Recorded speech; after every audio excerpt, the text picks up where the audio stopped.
¿Cómo están? Estamos en un nuevo capítulo de Conversaciones Desastrosas. Aquí este programa donde hemos tratado de analizar los temas de fondo que es en relación con el proceso constituyente y que ahora, bueno, estamos también en un escenario post-elecciones, ya sabemos cuáles son nuestros 155 elegidos y elegidas, y se va aclarando el panorama, por lo menos en cuanto a lo que significa esa constituyente. Pero al mismo tiempo tuvimos elecciones de gobernadores, gobernadoras, alcaldes, alcaldesas, concejales y concejalas. Terremoto político, evidente, han cambiado muchas cosas. ¿Cuánto podía preverse respecto a los funcionamientos de los partidos políticos? ¿Cuánto afecta a la estructura? Bueno, para eso hoy día tengo un invitado de lujo, a quien agradezco que haya aceptado la invitación a conversar. Estoy con Fernando Rosenblatt, quien es profesor asociado de la Escuela de Ciencia Política de la Universidad Diego Portales. Además, es doctor en Ciencia Política de la Pontificia Universidad Católica de Chile y es un especialista absoluto en lo que dice relación con partidos políticos, con lo que significa la institucionalidad, y vamos a conversar de sus temas de investigación que son absolutamente contingentes a lo que está pasando hoy día en Chile. Así es que un placer, Fernando, que tenerte en Conversaciones Desastrosas. No, Paulina, mil gracias por la invitación. Como te decía, fuera de cámaras, como se dice, admiro muchísimo lo que estás haciendo. Me parece que es espectacular. Es divulgación científica de la buena y con conversaciones súper interesantes. Así que un honor estar acá. Gracias, Fernando. Pese al nombre, la verdad es que tratamos que no sean un desastre, pero siempre algo pasa en estos programas que le dan ese sabor y que hacen que sean conversaciones desastrosas.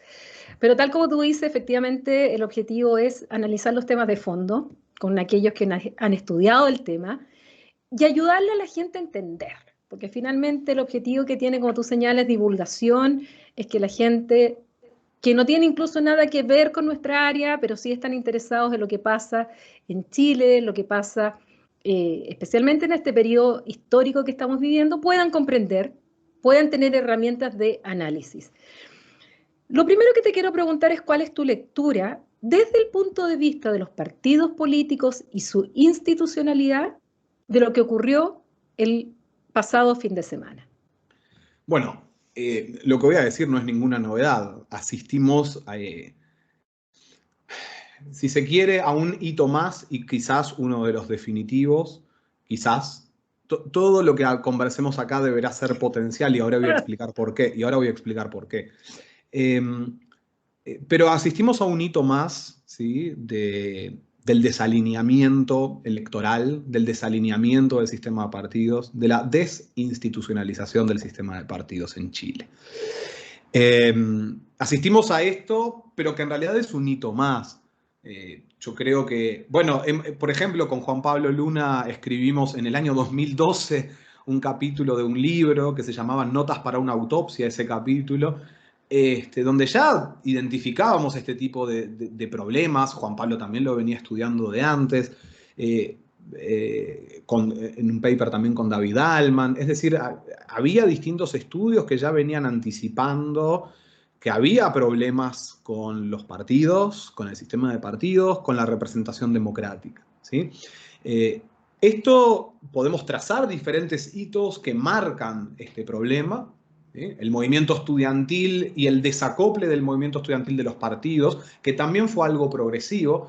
Está estudiado, muy bien estudiado en la tesis de doctorado de Germán Videgain, y otros investigadores que también han analizado el movimiento estudiantil en esta arista, digamos, en el vínculo con la política formal. Encontramos, digamos, una desvinculación de los partidos con bases sociales, con la sociedad, y una creciente debilidad de las organizaciones partidarias. ¿Sí? Partidos que en su interior, bueno, son cáscaras, ¿no? Cáscaras vacías, con algunas estructuras que son formales pero que no funcionan, hasta el ejercicio de gimnasia organizacional que representó el refichaje. Los partidos tradicionales, no tenían muy claro quiénes eran realmente sus adherentes, sus militantes. no podían contactarlos en muchos casos, o eran muy ineficientes para contactarlos, porque no habían hecho ejercicios de gimnasia organizacional, ¿sí? Esto se traduce también en problemas, por lo tanto, de una de las dimensiones centrales de la institucionalización del sistema de partidos, que es la incorporación de demandas, ¿sí? Una institucionalización de un sistema de partidos institucionalizado, decimos con Rafael Piñeiro en un paper que publicamos, donde rediscutimos el concepto de institucionalización del sistema de partidos. Nosotros decimos, bueno, la literatura ha mirado mucho la estabilidad como un componente esencial de la institucionalización y ha olvidado otro componente que es fundamental, y es fundamental para la representación democrática, y es la capacidad de adaptación o de incorporación de demandas, ¿sí? Esa capacidad de incorporación, ¿cómo se da? Bueno, se da, entre otras cosas, cuando las organizaciones son abiertas y permiten la oxigenación de élites y el ingreso desde abajo de nuevas demandas. Las sociedades cambian, las sociedades tienen nuevos problemas, tienen nuevas demandas, nuevos intereses, y los partidos, cuando no tienen organizaciones capaces de atraer y de incorporar esas demandas, terminan sujetas a la capacidad de olfato de los líderes, ¿sí? O de contacto permanente. El problema es que los líderes también están sujetos a sus propias preferencias, a su forma de hacer las cosas, y les cuesta reconectar o conectar con nuevos problemas y nuevas demandas.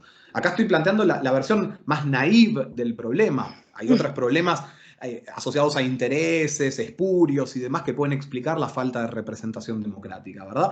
Pero incluso en la versión más inocente de todo esto, es un problema de cómo las organizaciones políticas en Chile estaban cerradas. Y ese enclaustramiento, donde parte de la responsabilidad sin duda tenía que ver con el sistema institucional, el binominal y todos los sospechosos de siempre, también era un problema interno de funcionamiento organizacional, ¿sí? Y encontramos hitos, ¿sí?, que fueron empujando, digamos, estas demandas, ¿sí? Porque esto era una olla a presión, y esta imagen ya se ha utilizado hasta el cansancio para explicar el estallido, pero para explicar la ruptura, ¿verdad? Los problemas no iban a desaparecer porque no se trabajaran, las demandas no iban a quedar anuladas simplemente porque nadie les diera importancia. Estaban allí, ¿sí? Estaban allí, y simplemente fue un caldo de cultivo que en un momento explotó, ¿eh? Un sistema de partidos institucionalizados es aquel que es capaz de evitar esas explosiones, ¿sí? Porque hay una demanda más funcional, ¿sí?, y que permite el procesamiento de los conflictos de manera pacífica, para empezar, pacífica, ¿no? Y de una manera institucionalizada y programática, ¿verdad? Y eso es lo que se fue perdiendo en Chile, ¿sí? Y asistimos este fin de semana a un hito quizás final de este proceso de desinstitucionalización. Ahora, en ese Sí. sentido, Fernando, el desacople, esta desafección paulatina entre la ciudadanía y los partidos políticos, por las razones que tú has señalado, y que bien señalas que venía dando señales hace tiempo, y con una clase política en general, gobierno, oposición, los partidos en general, absolutamente sordos a una serie de demandas, y en que no se iban canalizando, o sea, la falta de canalización. Pues se supone que los partidos políticos en su objetivo es ser un mediador entre la ciudadanía y el poder. Y en ese rol de mediación, cuando tú cortas justamente la primera etapa de mediación y solo te quedas con el poder, bueno, pasa lo que pasa, como ha ocurrido en Chile, que finalmente los 30 pesos fue el detonante, no fue la causa. Había una cosa cuando yo vine a vivir a Chile en el 2008, a hacer el doctorado y demás, había una cosa que era bien interesante. Yo ni miraba mucho las noticias de política, yo era un consumidor adicto a las noticias políticas, le dedicaba 2-3 horas por día de mi vida en aquel entonces a leer noticias de política y demás, y yo veía como que en Chile lo podías pasar como en 15-20 minutos, porque aparentemente no pasaba nada, y eso en realidad lo que estaba escondiendo era lo que pasaba por debajo, ¿no? Digamos, el espacio de la política, o aquello que era politizado, era un espacio muy reducido, ¿sí? No había discusiones fundamentales ¿sí? Por las razones que fuera. O sea, yo puedo entender que había hasta el año 2005, por lo pronto, limitaciones institucionales. La Concertación o Nueva Mayoría no tenía mayoría en el Senado. Podemos hablar de todo eso. Podemos hablar del trauma de la dictadura y el trauma de la polarización como una cosa que había dejado muy traumadas ciertas generaciones políticas, ¿sí? Especialmente a los que estaban ocupando espacios de liderazgo en aquel entonces. Pero más allá de esas razones, lo concreto es que el espacio de lo político era muy reducido en Chile, ¿sí? En un espacio desde discusiones sistémicas, sobre sistema de salud, sistema de pensión, no estaban en agenda, o no estaban en la agenda nacional, digamos, ¿no? Estaban en la agenda, en las preocupaciones cotidianas, aumentando, incrementándose al mismo tiempo que aumentaba esa frustración, esa rabia, etcétera, etcétera, también estaba aumentando o bajando, disminuyendo la sensación de miedo, ¿sí? Ante qué pasa si protesto, qué pasa si me rebelo frente a... Y ahí hay un cambio generacional muy fuerte, ¿no? Que rompe. Ahora, esto no es monopolio, no solo ocurre en Chile. O sea, No. uno ve en otros países, incluyendo, y aquí me voy a ir al área más que yo presto más atención, al mismo área de las representaciones occidentales, sobre todo europeas, donde también los partidos se están viendo con una desafección muy alta y donde también se generan otras demandas, otro tipo de necesidades, que obviamente no son exactamente las mismas que América Latina, pero surgen ciertas necesidades donde también los partidos políticos no les terminan dando el espacio. En algunos casos se producen también revueltas sociales, como lo vimos con los chalecos amarillos en Francia, pero en otros casos se da dentro del propio sistema.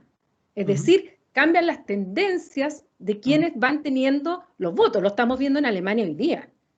Hoy día en Alemania probablemente vayan a tener una canciller verde. Los verdes y que han superado absolutamente a la socialdemocracia alemana. El Partido Socialista en Francia está casi desaparecido. Surgió Emmanuel Macron ahí con esto, pero hoy día también Emmanuel Macron va cayendo y el voto rápidamente, se está yendo incluso un voto comunista, se está yendo sin problema a el Frente Nacional o Agrupamiento Nacional, como se llama ahora, de Marine Le Pen. Entonces, ¿qué hace la diferencia? Que en algunos casos se dé con estallido, con movimientos, con revueltas fuertes, y aquí estoy poniendo el ejemplo de Francia, o lo que ocurrió en Grecia, lo que ocurrió en España, a que en otros casos se dé de manera institucionalizada esto, que sencillamente las personas cambian de partido político y eso no es que te lleve a que la estructura de partido se rompa, como el caso alemán. ¿Dónde está la fortaleza? Lo que pasa es... O la debilidad. Yo creo que hay combinaciones de factores para entender estos procesos, pero a grandes rasgos y trazando líneas así muy, muy gruesas, digamos, para entender estos procesos, yo creo que hay varias tensiones acá.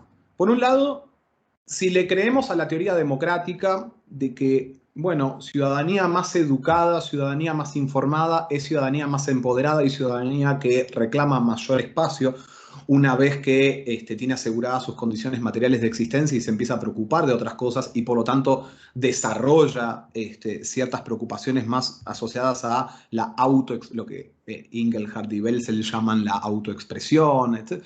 Si creemos a todo ese proceso, y yo creo que hay algo de todo eso, de cambio, asociado a cierta satisfacción de ciertos recursos materiales y demás, yo quiero tener un lugar, quiero tener una voz, o quiero que las demandas sean incorporadas, ¿no? Y el problema es que las élites políticas tardaron mucho en reaccionar, ¿sí? Tardaron mucho en reaccionar. Eso por un lado, ¿sí? Y se vieron desbordadas en algunos casos. Si a ese ingrediente, ese factor más estructural, más de cambio lento, gradual, le agregamos el condimento de la crisis económica, bueno, ahí tenemos un factor gatillante, ¿verdad?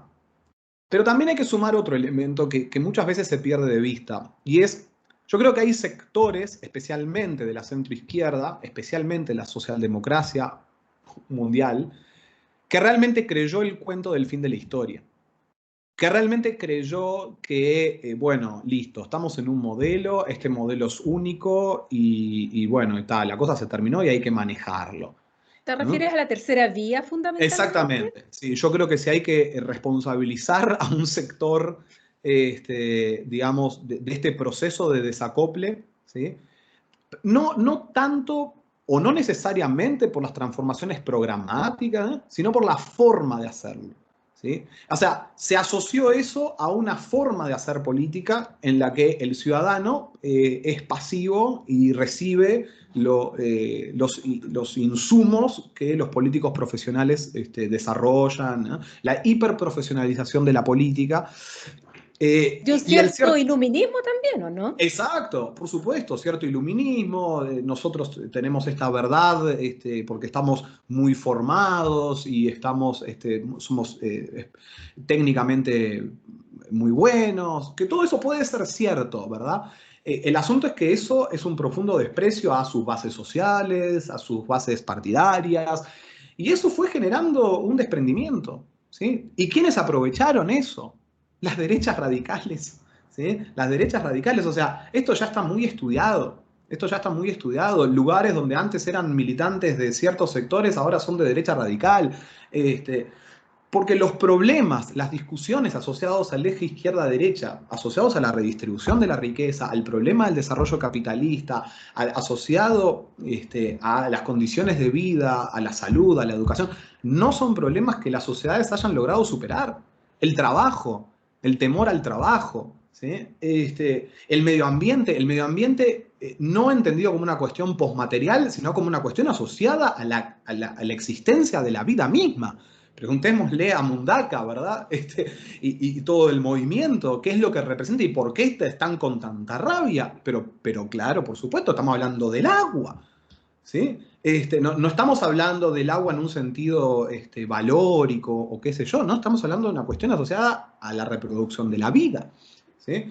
O Bueno, las zonas de sacrificio. o las zonas de sacrificio. Entonces yo creo que esa falsa superación de ciertas tensiones que se hubieran como mágicamente agotado con cierto proceso y victoria del capitalismo y qué sé yo, es falso.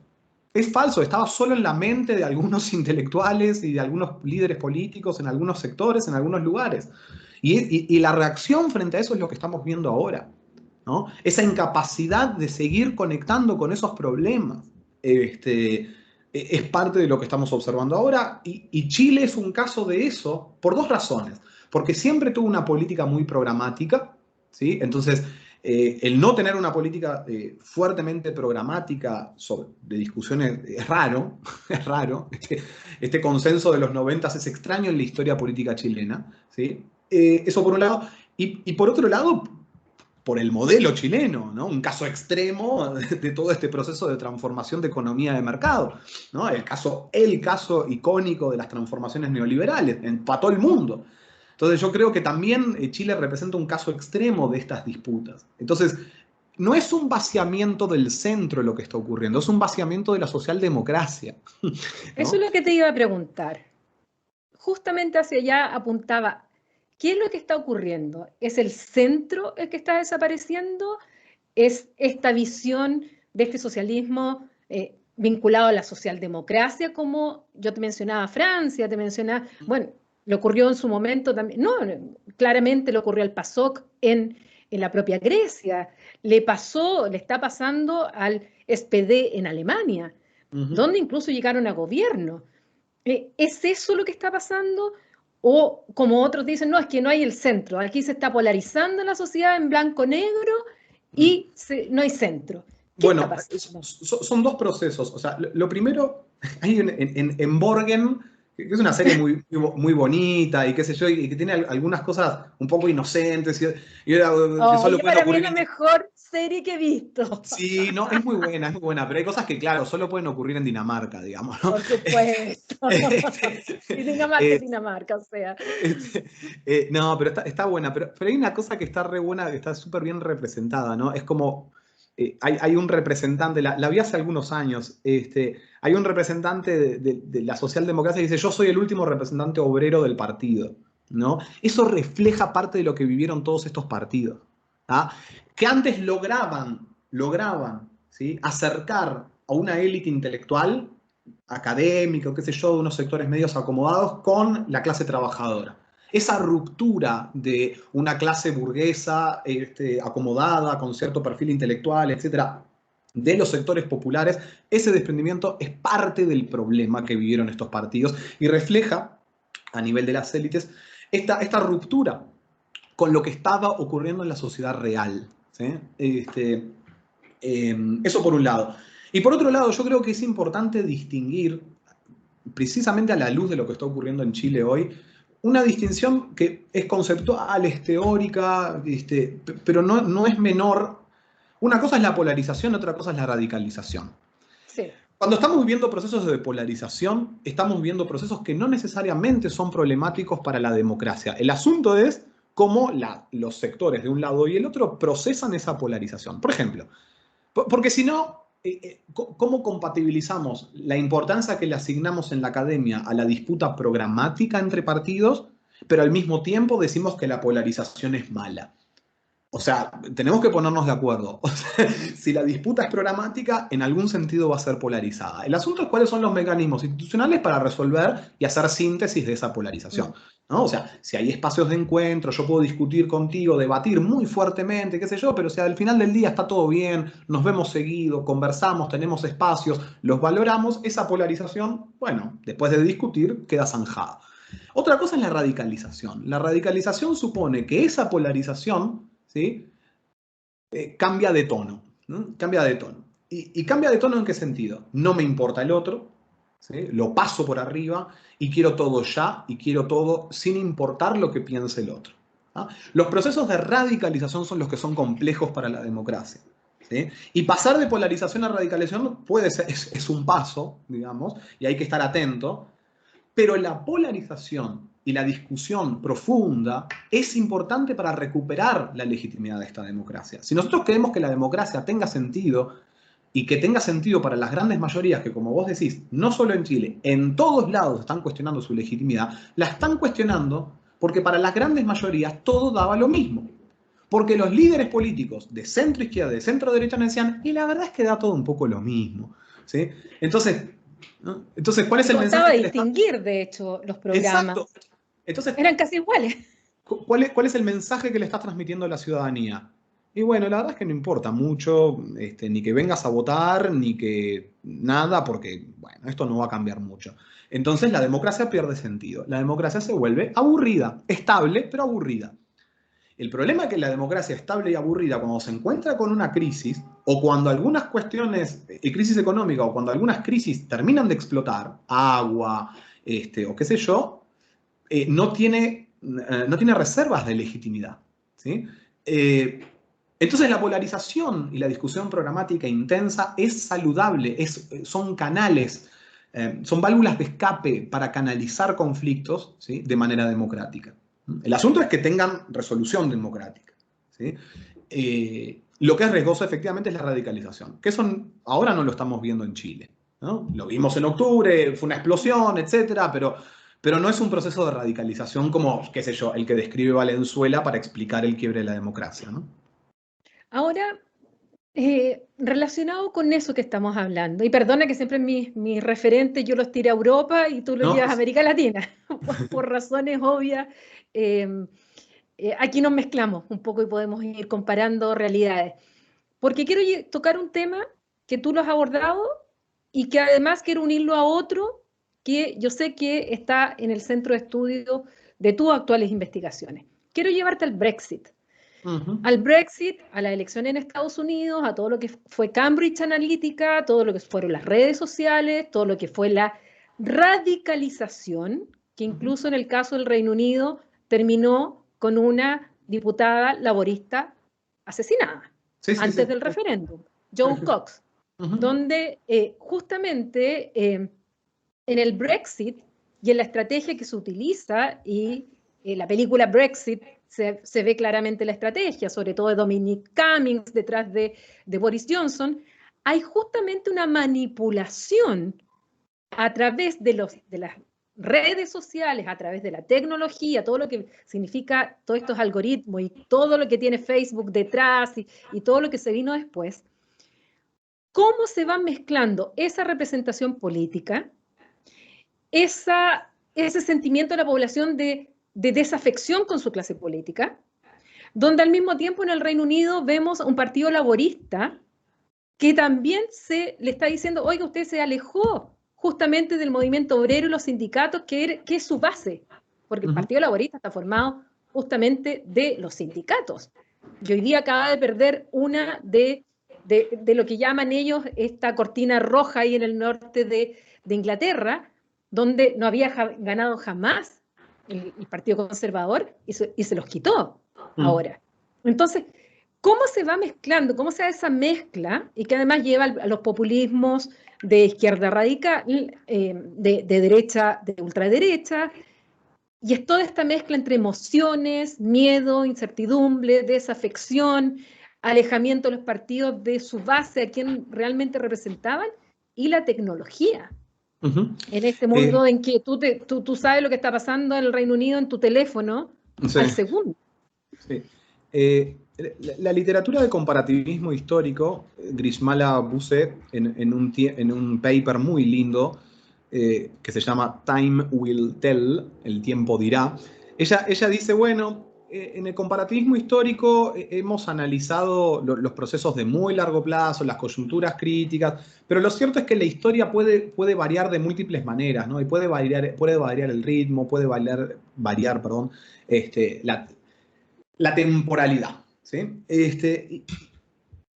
Y lo que estamos viendo ahora, y Juan Pablo Luna hace referencia también a esto, yo también creo que fue tiene mucha razón. aquí en Desastrosas. ¿Eh? Sí, lo sé.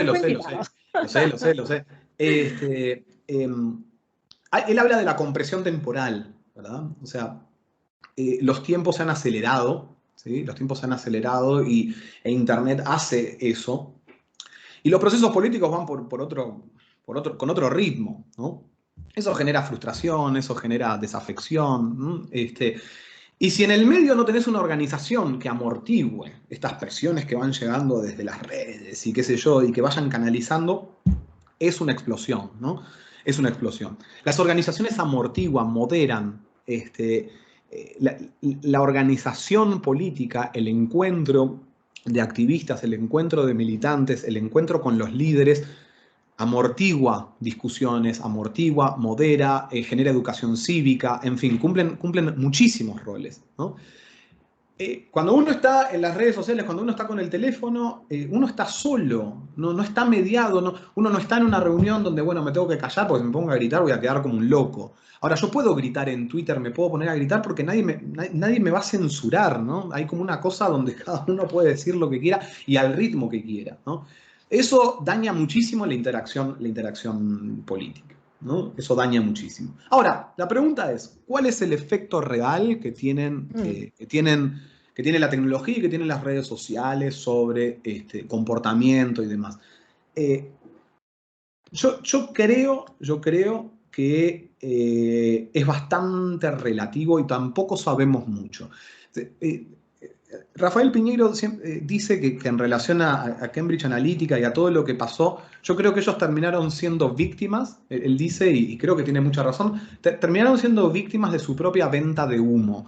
O sea, ellos vendieron como que podían prácticamente manipularnos el cerebro y la verdad es que no pueden. Y si tú hablas lo estoy estudiando, lo estamos estudiando en el proyecto Fondesit ahora, si tú hablas con distintos encargados de campaña en distintos países, incluso en Argentina, donde se ha utilizado mucho, te dicen, la verdad es que la información disponible, la capacidad de segmentar, la capacidad de tener información del electorado y de poder, digamos, es muy limitada, ¿no?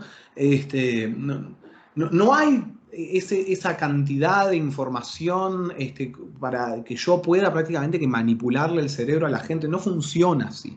No funciona así.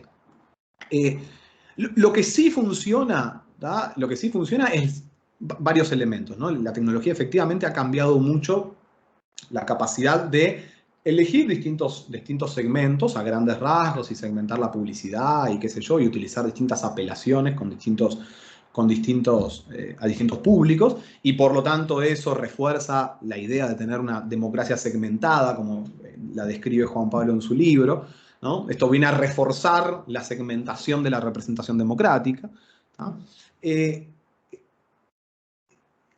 Y efectivamente también permite otra cosa, lo que nosotros vemos con Rafael. La tecnología, preocupados por la organización, digamos, permite que vos puedas activar gente de manera individual sin necesidad de juntarla. O sea, vos antes para hacer un trabajo en un territorio tenías que juntar gente, reunirla, distribuir, qué sé yo, ¿no? O sea, porque si no tenías que llamar a cada uno y decirle lo que tenía que hacer, muy ineficiente, ¿no? Entonces tenías que juntar gente en un territorio, ¿sí? Y organizarla colectivamente para desarrollar trabajo de campaña si es que querías sumar gente para hacer trabajo en terreno.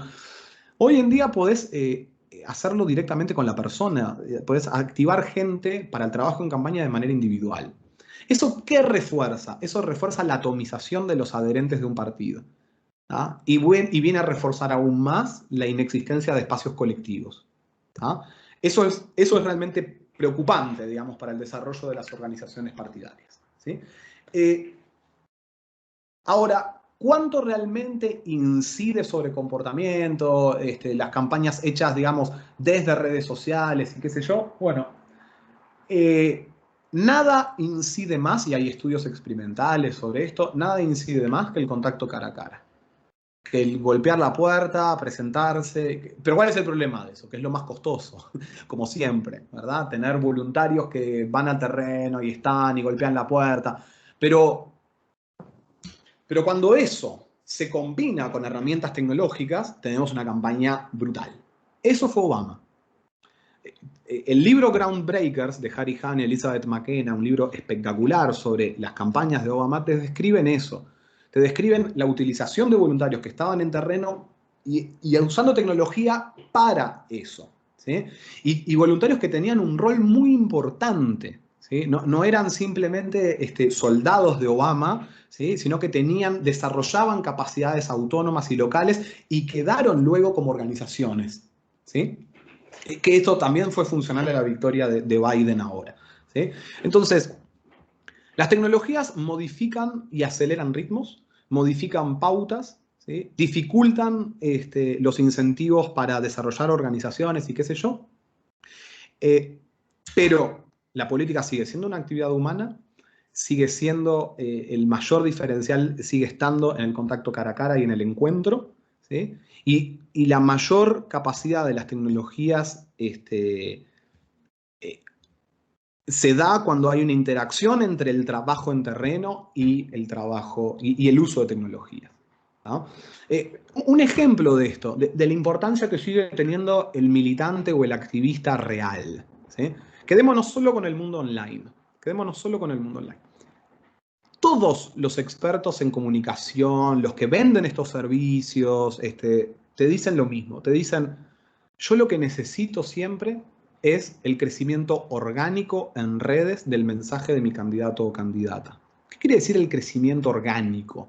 De abajo. Es decir, rinde muchísimo más que Paulina, militante en tal lugar, mande un mensaje, saque una foto, miren, acá está el candidato, vino a ver, no estoy tan contenta, y acá estoy con una foto con él, y vino y estuvimos todos juntos, y suba ese mensaje, y lo comparta, y eso se viralice, que un mensaje tipo de bot, ¿no? O automático, o una propaganda difundida por más targeteada que esté, y por más ajustes que tenga para distintos tipos de público. Esto ya sabíamos que funcionaba así en la era pre-redes sociales, sobre lo cual también hay evidencia experimental y demás. El efecto que tiene el golpear la puerta versus el robocall, ¿no? Hola, soy Michelle Bachelet y llamo para... el efecto que tiene uno versus lo otro, ¿no?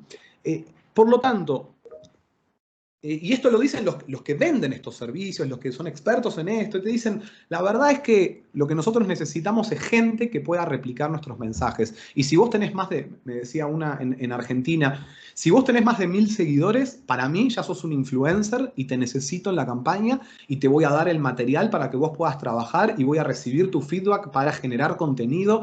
Y hay un trabajo mucho más de ida y vuelta, y por lo tanto hay un trabajo humano, hay un trabajo que es político. ¿Qué es lo que hace la tecnología entonces?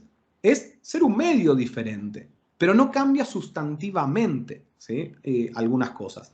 El asunto es que cuando esto interactúa con la crisis de la política, la crisis de las organizaciones, la falta de intermediación y uno está solo en el teléfono, aislado, bueno, ahí tenemos un problema. Ahí tenemos un problema. Agreguémosle otro elemento a lo que tú señalas. Pandemia. Pandemia. Sí. Porque a todo lo que tú has mencionado hoy día, bueno, ese cara a cara, ese puerta a puerta, bueno, nos encontramos en un periodo de campaña donde además no se podía hacer, donde no existía la posibilidad ni de reunir a las personas en una sede social, en una junta de vecinos, y se tuvo que recurrir a la tecnología. ¿De qué manera influyó o no influyó también en esto? Porque, como dato anecdótico y cierta infidencia, un querido colega nuestro, mi amigo, Sergio Toro, también me dio muchos tips en su momento para una determinada campaña, y que iba en la línea que tú señalabas, y más aún en pandemia. Y no fue bien. No fue bien si comparamos con la cantidad de dinero que otras candidaturas invirtieron, y fue justamente eso. Zoom, no más de 10 personas. Que la gente converse con el candidato o la candidata. Y luego, muchos Zoom, directo, nada de otras cosas. Y los mensajes que sean directos y que se note, y justo se nota que hablo contigo también. Porque Paulina, de nuevo, yo vuelvo a insistir sobre un punto que parece obvio. La política es una actividad humana. Probablemente sea de las actividades más humanas que tenemos. Es el encuentro en el espacio público para resolver nuestros problemas y tomar decisiones en sociedad, etcétera, etcétera. Entonces, cambian los medios, cambia la parafernalia, los chirimbolos, los adornos, la publicidad, todo eso es humo. Humo detrás de lo que es lo sustantivo. Y lo que hace la diferencia, ¿sí? Vamos a pensarlo de otra manera. Lo que les permite a los partidos ser más resilientes, ¿sí?, frente al embate de ciertas transformaciones o de ciertos procesos de crisis es el anclaje, ¿sí?, con organizaciones densas, con anclaje territorial, con estructuras de activistas. Cuando hay eso, ¿sí?, cuando está ese casco duro, ¿sí?, de gente dispuesta a entregar su tiempo y qué sé yo, y que valora la participación y que se siente escuchada, bueno, se aguantan un periodo de crisis o se aguantan estar fuera del poder. Yo creo que, digamos, la capacidad de resiliencia del Partido Comunista, después de tantas décadas de estar como fuera del poder o perseguido, qué sé yo, tiene que ver con esto, tiene que ver con un convencimiento y cierta estructura, digamos, ideológica, pero tiene también que ver con una cierta estructura organizacional donde la organización, ¿sí?, donde la organización y sus activistas y su gente es cuidada, ¿sí?, es cuidada. Y las derechas aprendieron de los partidos comunistas, las nuevas derechas aprendieron de los partidos comunistas. Entonces yo creo que parece bastante claro. El asunto es que a los líderes les resulta costoso en un doble sentido. Primero, significa tener gente que los cuestionen, significa tener gente digamos, que reclame y qué sé yo. Y es costoso porque, bueno, es una estructura difícil de sostener. En pandemia, yo creo que estaba más la oportunidad de reducir esos costos, ¿no? Porque se podía hacer por Zoom y nadie hubiera esperado otra cosa diferente. Pero lo que sí estaba claro es que lo importante era establecer ese vínculo, era estar cerca, era el conversar. La política es eso, la política es conversar, discutir, resolver y qué sé yo, ¿no? Negociar, son distintos aspectos de lo mismo, en el fondo. Ahora, cuando estamos hablando del Estado, de la política, en el fondo, y tú dices la esencia es la misma, es el conversar, el fondo es el sentirse parte de una polis y además el sentirse parte de la toma de decisión, que es lo que se ha ido perdiendo. Que en el fondo uno siente que es otro el que toma la decisión, según otros intereses, y que tampoco te escucha ni tiene ganas de escucharte. Y además en partidos políticos, como ha ocurrido en el caso chileno, donde, aparte de todo lo que hemos mencionado, se han visto involucrados en financiamiento ilegal de la política, donde no son democráticos internamente, donde vemos los mismos apellidos, la misma familia, son endogámicos entre ellos, se casan entre ellos y al mismo tiempo representan un cierto sector bastante santiaguino, bastante del barrio alto, bastante de los mismos colegios, siempre se repite, pero la verdad es que ahora ha quedado más claro que nunca, y que estaban tomando la decisión por un Chile que además lo ven como homogéneo, Claro. lo ven como todo igual. Sí, a ver, una precisión. Alguien podría, escuchando esta conversación, alguien podría decir, bueno, pero es una mirada muy inocente, la gente no quiere participar, la gente no tiene tiempo para participar. Yo no estoy diciendo que la gente se va a volcar en masa a participar de manera permanente en asambleas y que la gente quiera eso. Es verdad, no todos quieren eso, no todos les interesa, no todos tienen tiempo, las razones que sea. El asunto es la existencia del espacio. Sí. Donde yo potencialmente, si quiero, tengo a dónde ir. ¿A dónde voy? Hola, hoy quiero militar. ¿A dónde voy? Quiero ser candidato o candidata. Quiero disputar el poder. ¿Dónde voy? ¿Cómo lo hago? La existencia del espacio para tener voz es lo importante en una democracia en el siglo XXI. ¿Sí? Y el otro punto de lo que vos estás señalando, que es fundamental, es que la representación descriptiva es importante. Y más en sociedades como estas, ¿no? Sociedades desiguales y demás. O sea, sentir que eso que está ahí es Chile, es Uruguay, es Argentina, bueno, es nuestra sociedad y la política somos nosotros y es imperfecta porque nosotros somos imperfectos. Ahora, cuando la política es imperfecta, porque es una actividad humana y hay gente mala, y hay gente más o menos, y hay gente mediocre, y hay gente superlativa, como en todas las sociedades y en todos los grupos humanos, pero si a su vez está distanciada y una ruptura de lo que es la sociedad, bueno, yo voy a decir, bueno, pues ustedes no eran tan perfectos, ¿sí? Ustedes no eran tan fenómenos. ¿Cómo puede ser, verdad? Y eso genera mayor reacción. Habría mayor tolerancia a ciertas imperfecciones de la política si fuera una representación de una sociedad que también es imperfecta. Yo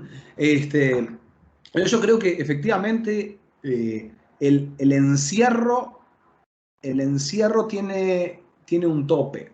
En algún momento se quiebra, ¿no?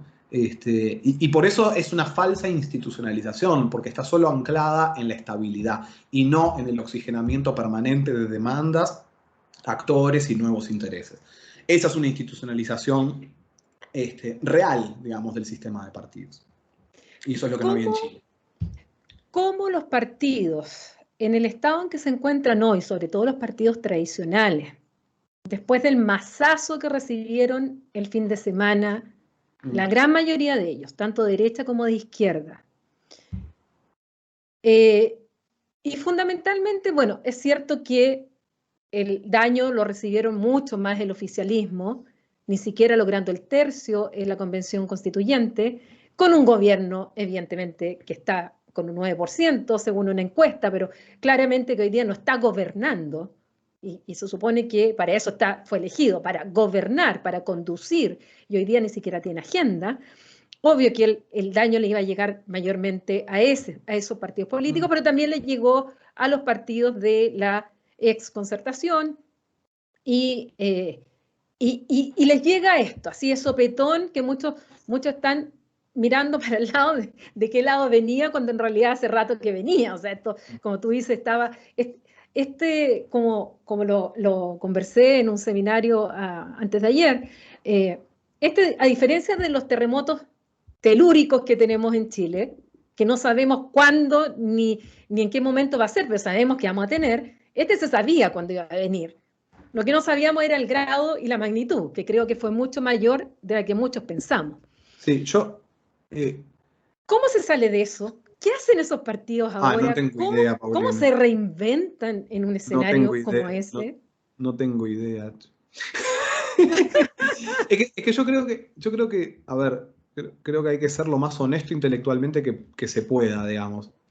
Estamos en un momento de coyuntura crítica. Los momentos de coyuntura crítica tienen una característica. Son impredecibles, no sabemos para dónde dispara la historia. La historia se está escribiendo en este momento. Y sabemos lo que pasó. Lo que pasó es el desalineamiento y la desinstitucionalización del sistema de partidos. no me gustaría hablar de colapso porque, bueno, eso habría que analizarlo expuesto. Yo no sé si estamos ante un colapso, digamos, a la O, Venezuela, o etcétera, ¿no? desplome, como le llaman algunos, que este fue el Sí, o sea, desplome del sistema. no sé, no sé. Estamos en un momento de desalineamiento, estamos en un momento eh, de desarticulación, ¿sí? Y no sabemos para dónde va a ir esto. O sea, creo que es absolutamente impredecible, ¿sí? Pero ciertamente hay muchos desafíos. Uno es el que vos señalaste. O sea, ¿qué pasa con los partidos tradicionales? ¿No? Bueno, no sé. Realmente no sé. Pero creo que sí lo más interesante son los desafíos que están plantados para las nuevas organizaciones, para los independientes, eh, para el mundo frente amplio, ¿verdad? Y tiene que ver con dos elementos. La gente tiene mucha rabia y me pasa incluso con los estudiantes de ciencia política, ¿sí? Yo me siento a veces como defendiendo a los partidos, me siento como si tuviera 75 años, y yo les digo, lo que pasa es que, claro, como si viniera de otra época, de otro tiempo y lugar. Y yo lo que les digo es, lo que pasa es que ustedes están confundiendo la categoría teórica, partido político. Si quieren, cambiémosle el nombre, llamémosle sopa y pilla, si quieren. O sea, si les molesta partido político o si no pueden disociar la categoría teórica partido político de, digamos, estos partidos políticos. Ustedes tienen problemas con estos partidos políticos. Ahora, un grupo de gente que coordina en elecciones y entre elecciones, ¿sí? Y que agrega verticalmente intereses de la sociedad, que cumple estas dos grandes funciones que definimos con Juan Pablo, con Rafael, con Gabriel Omaro en un paper, donde rediscutimos un poco el concepto de partidos y tratamos de definir exactamente qué es partido y qué son otras cosas que son vehículos electorales que cumplen alguna de estas dos funciones, pero no las dos. Pero un partido político es un grupo de gente que presenta elecciones, coordina en elecciones y entre elecciones, o sea, cuando están en gobierno o en oposición, y esta es la variable de sociología política que más ha olvidado de la literatura, ¿no? Y que agrega verticalmente intereses desde la sociedad, ¿no? Entonces, esos dos elementos son fundamentales para la democracia. ¿Por qué? ¿Por qué? Porque la política no solo transcurre desde un evento, la constituyente, una elección, ¿no? Sino que hay una resolución permanente de conflictos, por eso la coordinación no solo en elecciones, sino entre elecciones. Y por lo tanto el desafío que les llega ahora a todas estas nuevas organizaciones, movimientos y demás que ingresan al poder es coordinar entre elecciones y coordinar de manera clara, ¿sí? Que sea clara para la ciudadanía cuáles son las formas de síntesis política que se hacen, ¿sí? Y el otro elemento, la agregación permanente de intereses, el otro gran desafío, ¿no? ¿Por qué digo que están estos desafíos? Están estos desafíos porque la política a la que vamos a ir tarde o temprano, cuando se termine esta coyuntura crítica, un momento de fin de la coyuntura crítica, podría ser después del plebiscito y después de la instalación de nuevas autoridades bajo el nuevo esquema institucional que tenga Chile. Ojalá una democracia más plena, más desarrollada, más inclusiva, más participativa. Ojalá sea todo eso que todos más o menos esperamos en la cabeza, ¿no? Entonces, el final de la coyuntura crítica llegará con la institucionalización, el amarre de un nuevo diseño institucional sobre el cual nos vamos a mover y a jugar. El gran desafío para la política chilena, entonces, es el juego de la política en tiempos de normalidad. ¿Cómo va a ser la nueva normalidad, para utilizar un término de pandemia, digamos? ¿Cómo va a ser la nueva normalidad de la política? ¿Sí? La modalidad del pleno movimiento, de la plena movilización, las sociedades no lo resisten.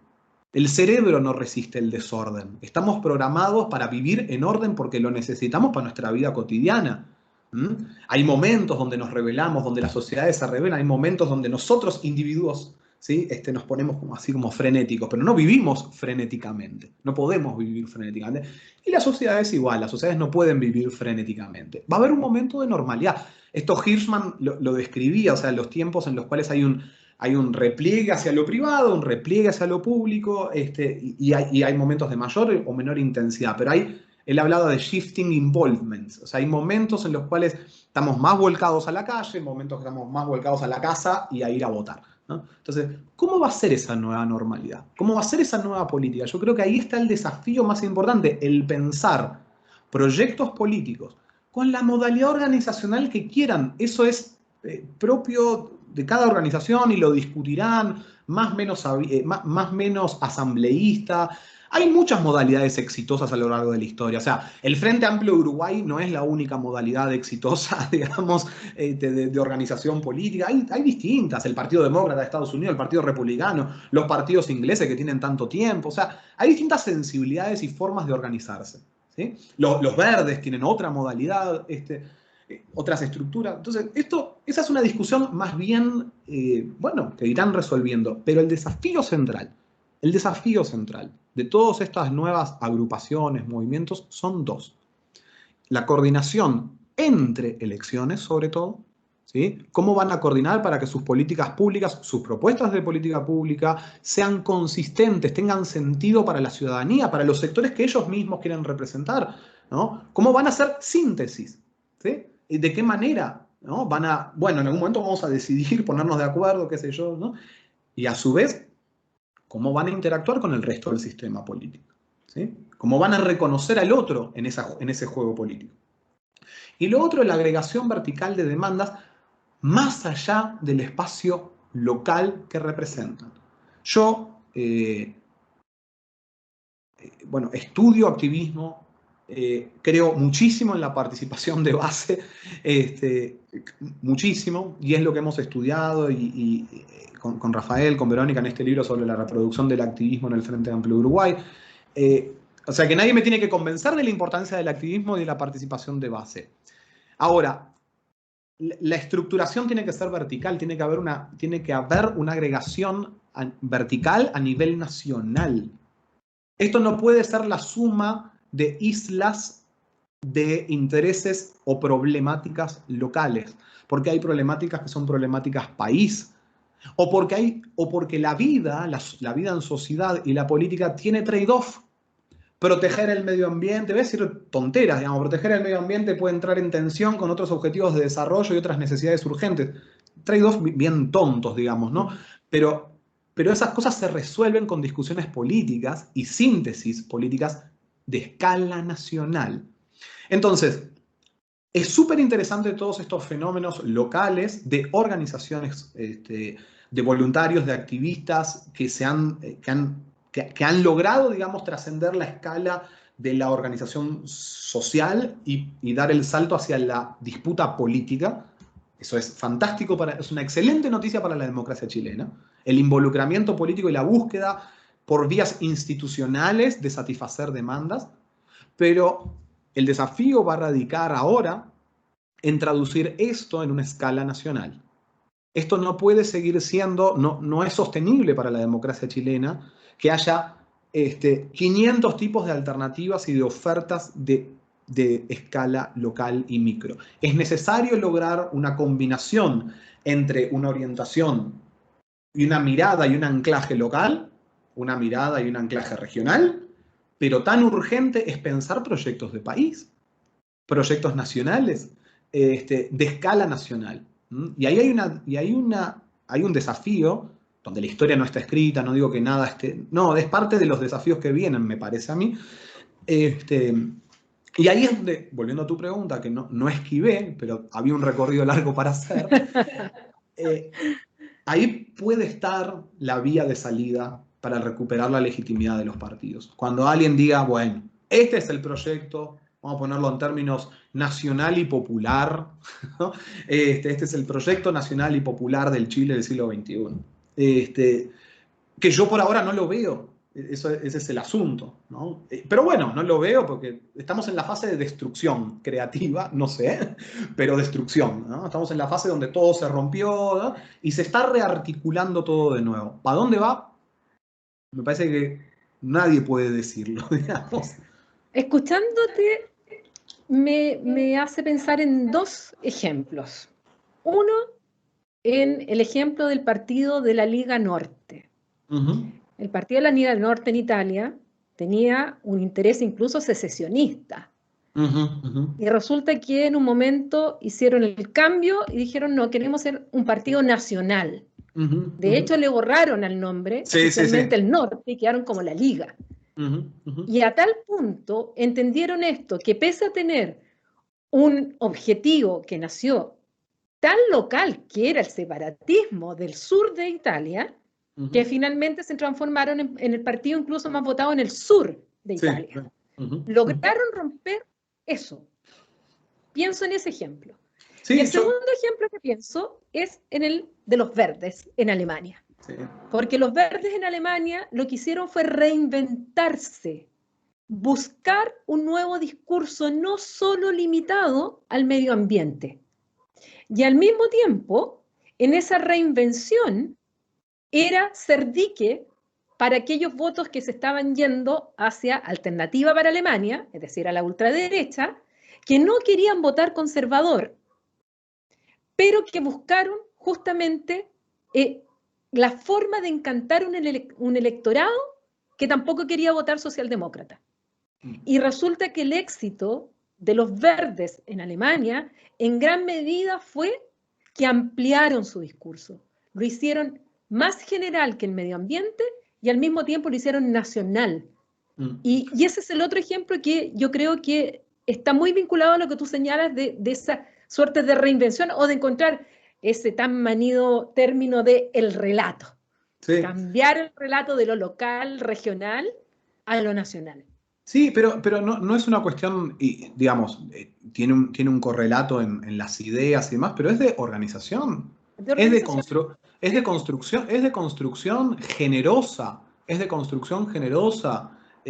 a nivel nacional, ¿no? Y eso es renuncias, eso es hacer puntos de encuentro entre distintas sensibilidades. Y eso es un proyecto y es un proceso que no está exento de disputa y de conflicto. Digamos, para volver al caso, digamos, del Frente Amplio Uruguay, digamos, imagínate una firma de un acuerdo político en 1971 entre la Democracia Cristiana y el Partido Comunista.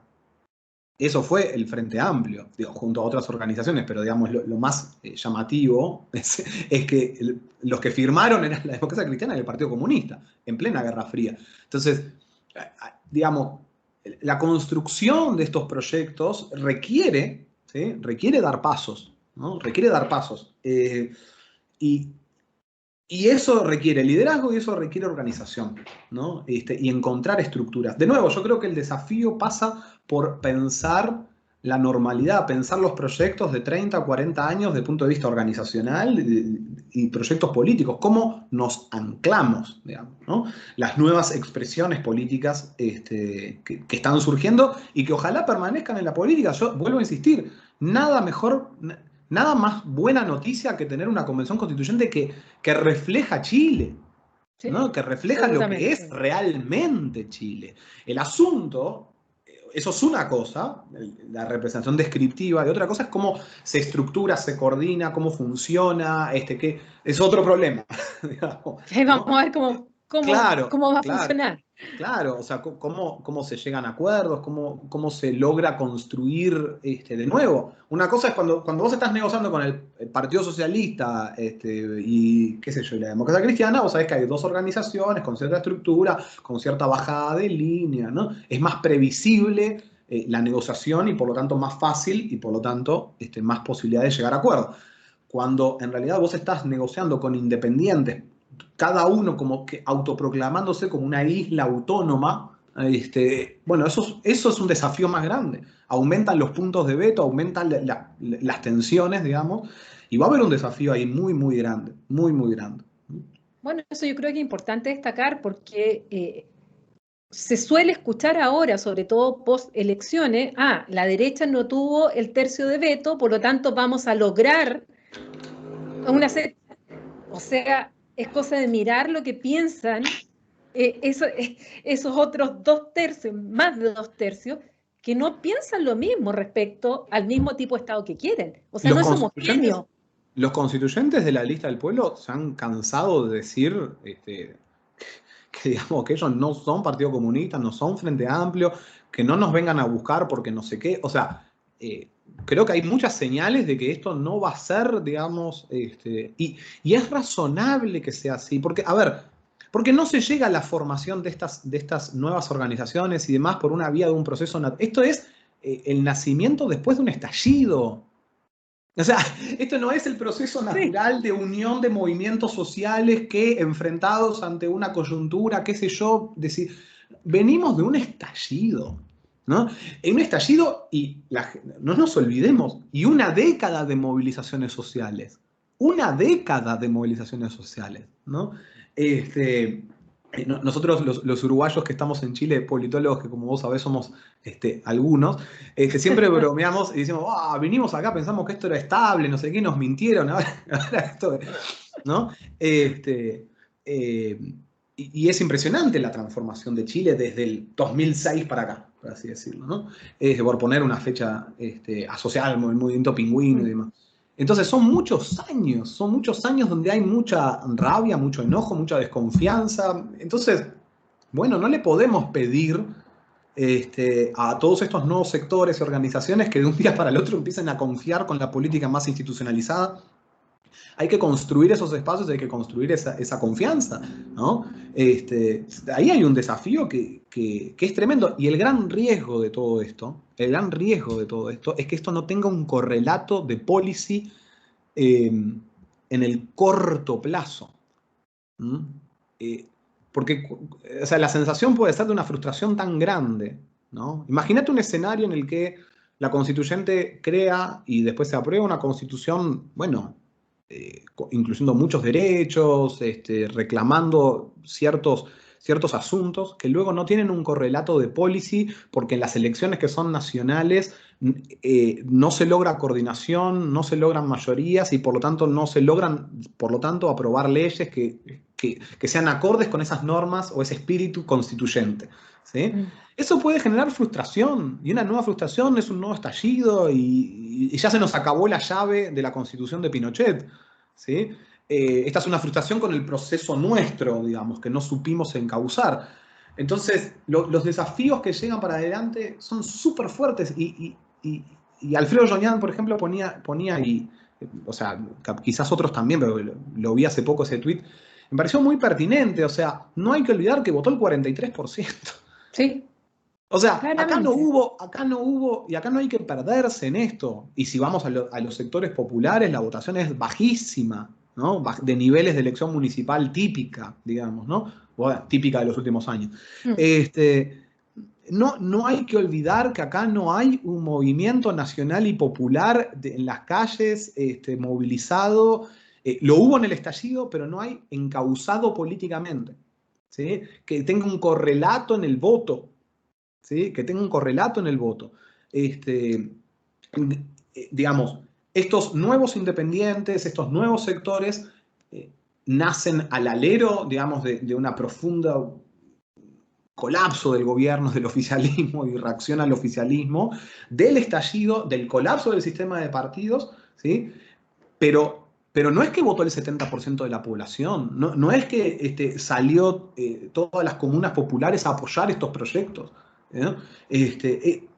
Y esto lo vamos a ver muy, muy expresado en el plebiscito de salida, con el voto obligatorio, que va a ser, digamos, todo el electorado, ¿no? Entonces el desafío tiene que ver con eso. El desafío sigue siendo para todos los sectores políticos, incluyendo los sectores emergentes, el de inclusión a la política. Sigue siendo el de incorporación a la política a través de organizaciones que tengan capacidad de movilización, ¿sí?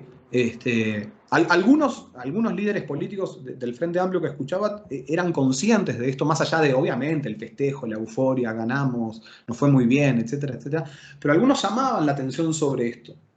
Y yo creo que es una actitud importante porque la ciudadanía lo que estaba expresando desde el estallido e incluso con esta votación es no los queremos, está todo mal. O sea, el triunfalismo tampoco es un buen consejero para este momento. O sea, yo creo que habría que asumir todo con súper humildad y con mucha cautela, de nuevo, porque no hay una capacidad de organización y de movilización de los sectores populares. No estamos ante el MAS de Bolivia.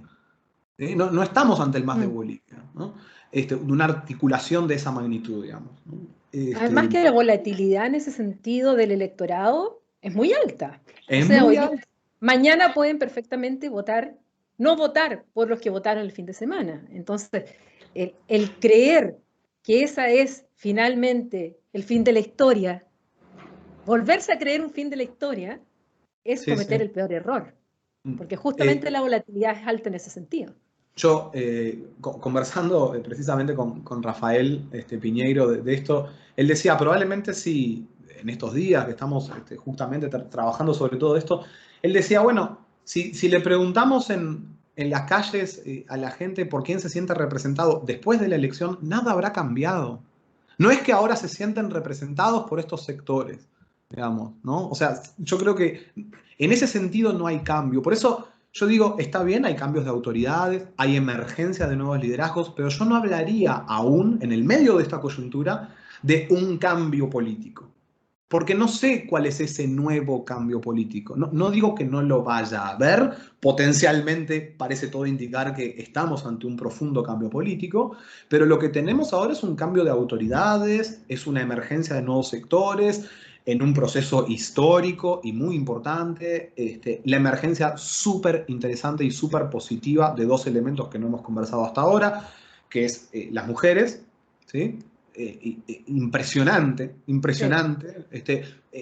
La paridad dio la razón y dio la razón no a la capacidad política, ¿no? Y que había un taponeo organizacional muy fuerte, o sea, fue un resultado excelente. Y la emergencia de jóvenes, para un uruguayo que vivimos en la gerontocracia permanente, ¿no? Donde, no sé, hasta los 50 años sos joven, ¿no? En la política, ver estas alcaldesas y alcaldes de 29, 30 años es como muy impresionante, ¿no? Pero No, todo y esto se... en la misma convencional, tú ves la foto y el Sí, promedio sí, es muy sí. bajo. Sí, ¿Cuánto? 40 años, creo que es el sí. promedio, 40, 45 años, donde el más de edad tiene 78, creo, y el que menos creo que tiene 19, 20. Pero, pero, pero una cosa es esto, una cosa es reconocer este fenómeno, pero al mismo tiempo tenemos que decir que todo esto es emergente. Y en el contexto de todo esto que venimos hablando, que no dejó de ser cierto solo por el acto mágico del sábado y el domingo que, Sí. digamos, genera nuevas autoridades y estos nuevos constituyentes. Seguimos viviendo el mismo proceso de coyuntura crítica y el mismo proceso de desarticulación generalizada. Y lo que vos decías, todo esto se puede esfumar muy rápidamente. Bueno, Fernando, yo te agradezco muchísimo esta conversación, se me pasó, pero así hipervolando, yo te seguiría haciendo 1000 preguntas más, pero sé que tienes ciertas labores que cumplir y que no quiero interrumpir. Te agradezco la conversación porque creo que has dado, pero claves muy importantes para entender lo que estamos viviendo y lo que se viene, donde creo que todavía existe mucha incertidumbre, que ese factor de incertidumbre que teníamos antes de las elecciones, en algunos sentidos se disiparon, pero lo fundamental siguen ahí y que va a depender mucho también de cómo se canaliza este proceso, porque además vamos a tener una constituyente funcionando al mismo tiempo que un Congreso y al mismo tiempo que un gobierno en el suelo, con una crisis económica muy fuerte, donde los efectos de la pandemia van a sentirse de manera muy clara y donde también estamos en un contexto internacional no muy favorable tampoco, cuando nuestros dos grandes eh, eh, socios están más encima enfrentados entre ellos, donde tenemos a los chinos por un lado y a Estados Unidos por el otro, y nosotros ahí el jamón del sándwich. Digamos que eso tampoco favorece mucho a ir aclarando el escenario. Así es que te agradezco el haber participado y conversado de estos temas tan interesantes. No, de verdad, un placer, un honor, y felicitarte de nuevo por todo este trabajo porque es espectacular, realmente. Bueno, gracias. Y a ustedes que nos están viendo, bueno, saben que nuestros capítulos de Conversaciones Desastrosas quedan en nuestro canal de YouTube. Los transmitimos también por Spotify y a través de la señal BTR Ñuble para la región de Ñuble. Así es que los dejo invitados para otra conversación, otro análisis, otro tema y ya ahora en este periodo post-elecciones y con todo lo que nos queda durante este año tan político. Así es que muchas gracias y nos vemos en un próximo capítulo.